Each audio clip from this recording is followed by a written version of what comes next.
하나님의 말씀 보시겠습니다. 오늘 하나님께서 우리에게 주신 말씀은 느헤미야서 구약성경 느헤미야서 10장 28절에서 29절까지의 말씀입니다. 느헤미야서 10장 28절에서 29절까지의 말씀 제가 받들어서 봉독에 올리도록 하겠습니다. 그 남은 백성과 제사장들과 레위 사람들과 문지기들과 노래하는 자들과 느디님 사람들과 및 이방 사람과 절교하고 하나님의 율법을 준행하는 모든 자와 그들의 아내와 그들의 자녀들 곧 지식과 총명이 있는 자들은 다 그들의 형제 귀족들을 따라 저주로 명세하기를 우리가 하나님의 종 모세를 통하여 주신 하나님의 율법을 따라 우리 주 여호와의 모든 계명과 규례와 율례를 지켜 행하여. 아멘.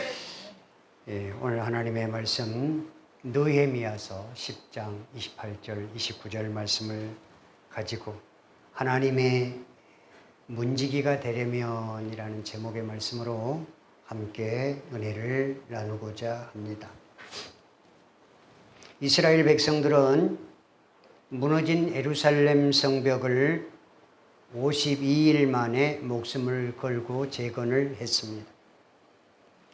그러나 이들이 성벽을 재건할 때에 무수히 많은 사람들이 성벽을 재건하는 것을 방해하고 나섰습니다.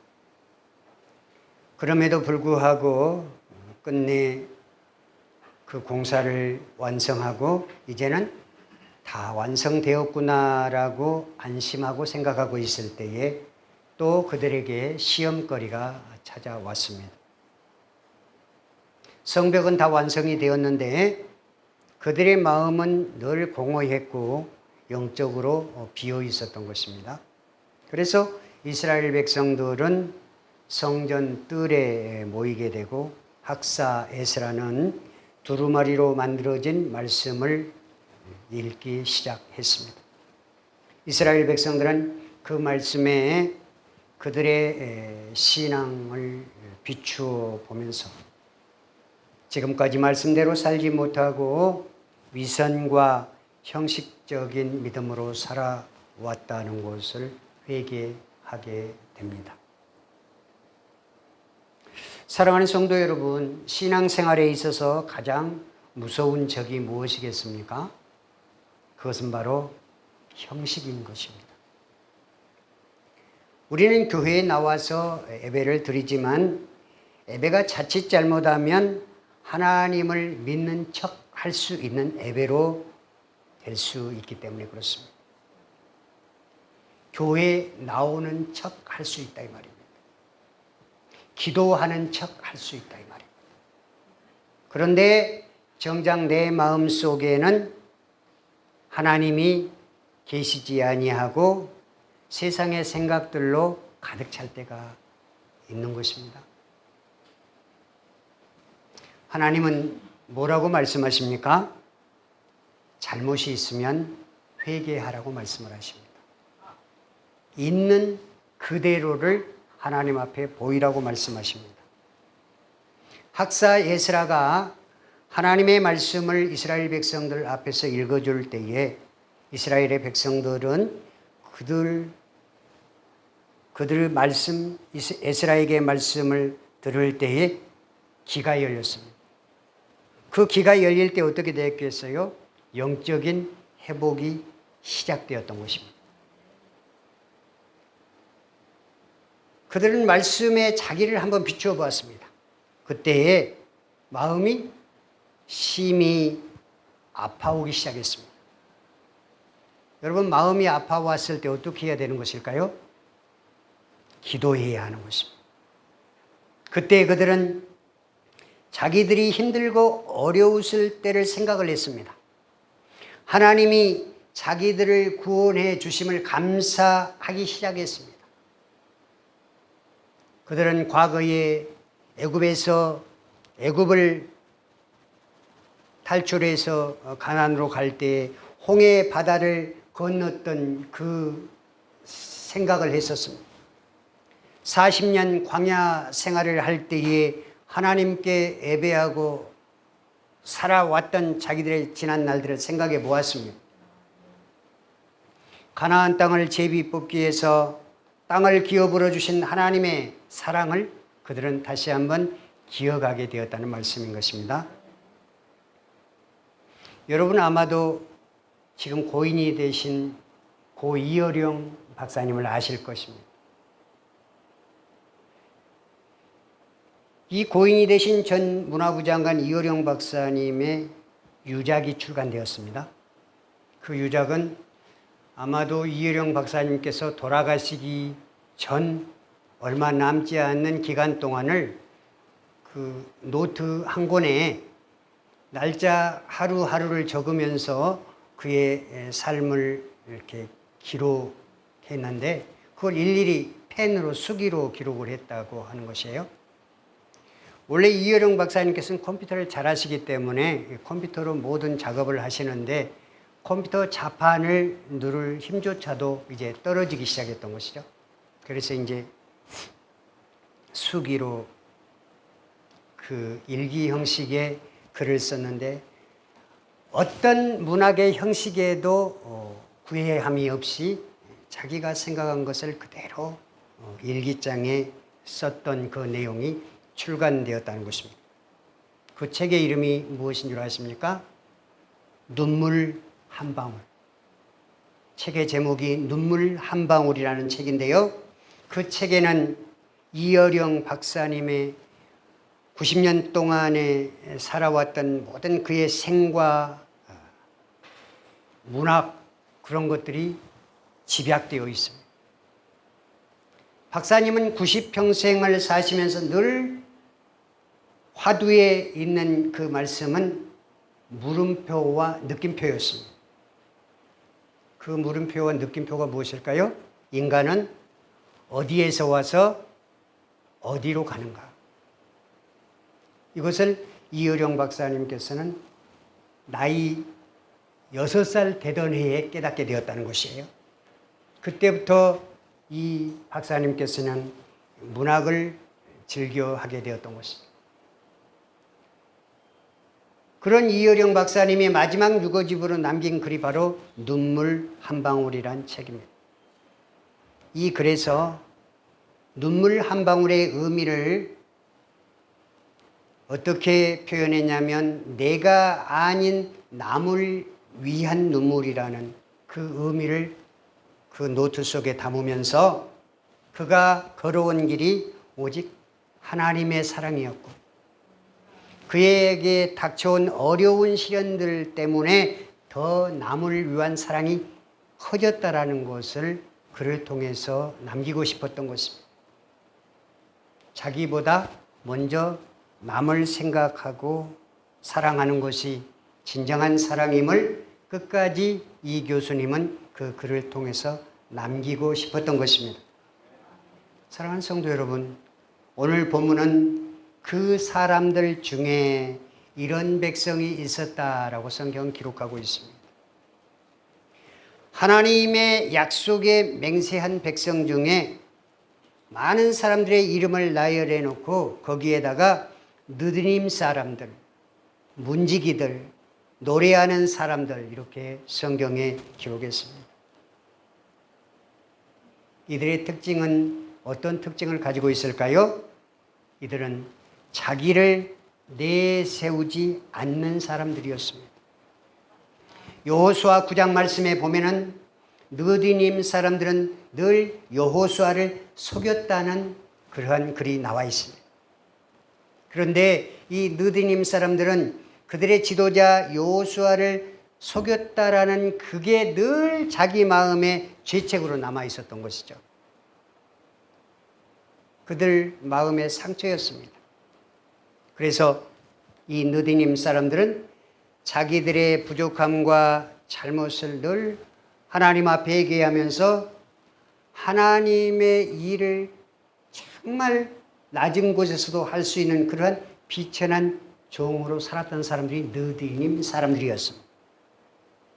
그런데 이들은 종으로 살면서도 불만을 말하지 않았습니다. 그리고 한결같이 이스라엘이 힘들 때 끝까지 함께 했던 사람들이 바로 이 느디님 사람들이었다는 것입니다. 사랑하는 성도 여러분, 또 문지기는 누구입니까? 성벽을 다 지었어도 그 문짝을 달지 못하면 그 성을 지킬 수 없는 것입니다. 끝까지 함께 그 문을 지키는 사람들이 있어야 하는 것입니다. 그 사람들이 누구라고요? 바로 문지기인 것입니다. 문지기. 문지기가 없으면 그 집은 도둑의 소굴이 될 수 있는 것입니다. 사랑하는 성도 여러분, 교회를 지키는 사람들이 누구입니까? 바로 문지기입니다.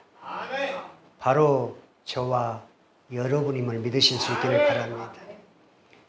문지기는 하나님의 일꾼입니다. 만약에 우리가 일하지 않는다면 누가 일꾼이라고 말을 하겠습니까? 일을 해야 일꾼이겠지 않습니까? 주인이 일꾼을 들여서 일하는 것은 주인이 하고자 하는 것을 일꾼을 통해서 하기 위해서 일꾼을 들이는 것 아니겠습니까? 그런데 주인의 뜻대로 아닌 일꾼의 마음대로 일을 한다고 한다면 주인이 좋아하겠습니까? 아이고 아줌마 다음부터는 오지 마시오 그러죠. 최군사님 그러죠? 일 잘하는 우리 최군사님한테는 뭐라고 하십니까? 아줌마는 다음에 꼭 오시오 그러죠. 그렇습니다. 주인의 마음에 흡족하게 일꾼은 일해야 하는 것입니다. 그런데 주인의 마음에 합당하게 일하지 아니하고 자기 뜻대로 일하는 사람은 어떻게 해요? 다음에는 절대 부르지 아니해요. 그런데 우리 최권사님 같이 일을 잘하는 사람들은 다시 불러서 주인이 하지 못한 일을, 남겨놓은 일을 마무리할 수 있도록 하는 것이 누구의 마음이에요? 주인의 마음이다 이 말입니다. 사랑하는 성도 여러분, 의인을 찾으시는 하나님께서는 그에게 합당한 성도가 비록 적을지라도, 비록 하나님의 뜻에 합당한 사람이 비록 적을지라도 그 사람을 통하여서 하나님의 일을 하시는데 구원을 위한 일을 계속 하시겠다는 말씀입니다. 그런데 성도가 아무리 많이 있다고 해도 문지기의 역할을 하지 아니하고 일꾼의 일을 정확히 하지 아니하고 있다면 교회의 본질을 잃게 된다는 말씀입니다. 성경이 뭐라고 하십니까? 나를 위해서 울기보다는 자녀와 이웃을 위해서, 남을 위해서 울 줄 알아야 하는 것이죠. 이어령 박사님은 돌아가실 때 이걸 깨달으신 거예요. 얼마나 하나님의 사랑에 감사했으면, 얼마나 자기의 1초 1초 가는 것이 아까웠으면 이 사랑을 많은 사람들에게 알리고 가고 싶었을 거예요. 그래서 초름의 시간을 아끼면서 나에게 필요한 눈물 한 방울보다도 상대의 아픈 이를 위한 눈물 한 방울이 더 중요하다는 것을 심어주셨던 것이죠. 사랑하는 성도 여러분, 노래하는 사람은 누구입니까? 노래하는 사람은 성전과 예배를 위해서 꼭 필요한 사람들인 것입니다. 이들은 이름도 없이 빛도 없이 지도자를 섬기면서 나는 부족합니다, 이렇게 말하면서 묵묵히 그 공동체를 세우기 위해서 노력하는 사람들이 바로 노래하는 사람들인 것입니다. 그런데 하나님을 찬양하지 못하고 하나님 앞에 감사하지 못하고 그저 세상 기준으로 생각한다면 예배는 무의미하게 될 것이다 이 말입니다. 하나님은 왜 이런 사람들을 역사서에 일일이 기록해서 성도로 하여금 기억할 수 있도록 하셨을까요? 하나님은 우리에게 힘들 때 함께하는 성도가 되라고 말씀하십니다. 하나님은 우리에게 끝까지 함께하는 성도가 되라고 말씀하십니다. 하나님은 우리에게 사랑을 주는 자가 되라고 말씀하십니다. 하나님은 우리에게 필요한 교회 공동체에서 꼭 필요한 일꾼이 되라고 말씀하십니다. 하나님은 우리에게 교회에서나 세상에서 꼭 감사하는 자로 살아갈 수 있도록 하라고 말씀을 하고 계십니다. 이런 성도가 교회 안에 한 사람이라도 남아 있을 때에 하나님께서는 그 사람을 통하여서 교회의 공동체를 회복하시겠다는 말씀입니다. 사랑하는 성도 여러분, 저와 여러분은 어떻습니까? 자세히 들여다보면 잘난 것을 찾기보다 부족한 허물이 더 많은 사람들입니다. 그러나 하나님께서는 그런 흠집투성이인 우리를 하나님께서 사랑으로 부르셔서 사용하신 것입니다. 일꾼으로 세우신 것입니다.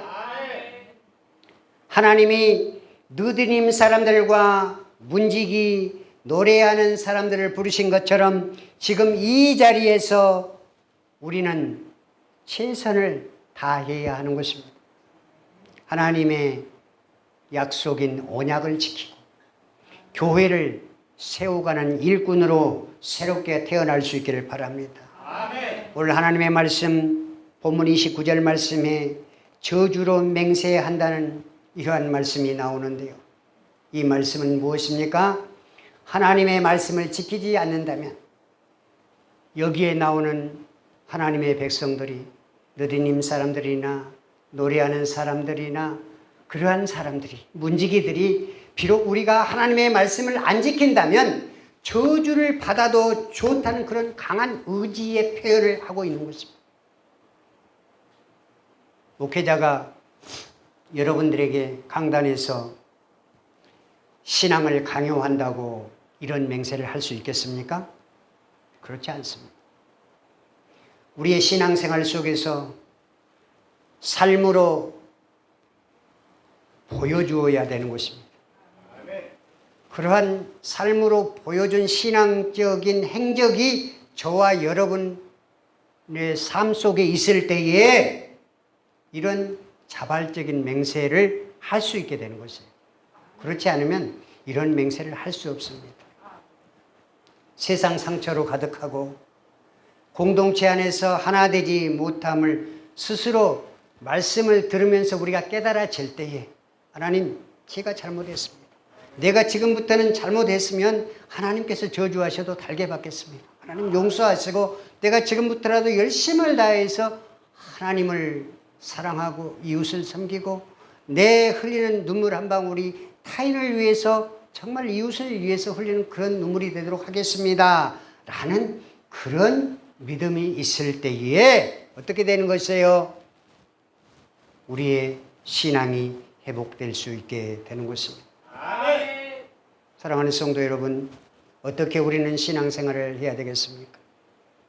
모든 것이 내가 잘했다고 내 멋대로 하나님의 언약을 깨시겠습니까? 느디님 사람처럼 자신을 낮추며 하나님의 질서에 순종하며 감사하시겠습니까? 하나님, 내 힘으로는 이 어려운 문제를 도저히 해결할 수 없습니다. 간절한 마음으로 주님 앞에 무릎 꿇을 때에 그때에 가능해지는 것입니다. 여러분, 우리가 몸이 아프게 되면 약을 지어다 먹습니다. 그런데 그 약을 먹으면 어때요? 씁니다. 약은 씁니다. 우리가 하나님의 일을 하기 위해서 어때요? 속이 상합니다. 보기 싫을 때도 있습니다. 상대가 마음이 아픕니다. 그러나 나의 이런 쓴 것들을 통해서 나의 이런 비천함을 통해서 한 걸음 더 믿음의 진보가 이루어질 수 있게 되는 것입니다. 빌립보서 4장 12절에서 13절에 사도 바울은 고백하기를 이렇게 기록했습니다. 내가 비천에 처할 줄도 알고 풍부에 처할 줄도 알아 모든 일에 배부르며 배고픔과 풍부와 궁핍에도 일체의 비결을 배웠노라. 내게 능력 주시는 자 안에서 내가 모든 것을 할 수 있느니라. 어떻게 한다고요? 내게 능력 주시는 자 안에서 내가 모든 것을 다 할 수 있다는 믿음, 그 믿음으로 나아갈 수 있기를 바랍니다. 우리를 사랑하시는 그리스도 안에서 모든 것을 할 수 있음을 믿으실 수 있기를 바랍니다. 사랑하는 성도 여러분, 지도자인 느헤미야와 이스라엘 백성들이 화합해서 빠른 시간 내에 성벽을 쌓았듯이 목회자인 저와 성도 여러분의 화합이 필요합니다. 교회 공동체는 나 혼자 이루어가는 것이 아니기 때문에 그렇습니다. 우리가 같이 힘을 합할 때에 교회 공동체는 세워지는 것입니다. 여러분도 누리님 사람처럼 낮아질 수 있기를 바랍니다. 여러분도 성전의 문지기로 끝까지 충성하실 수 있기를 바랍니다. 끝까지 나 자신을 내세우지 않고 세상 가치관을 끊어내야 합니다. 하나님을 사랑하고 이웃을 사랑하라는 주님의 말씀을 끝까지 지키는 사람, 그런 사람이 문지기가 되는 줄 믿으시고 주님의 말씀 기억하면서 하나님의 문지기로 끝까지 주님의 일을 감당하는 저와 여러분 되실 수 있기를 주님의 이름으로 축원합니다. 기도하시겠습니다.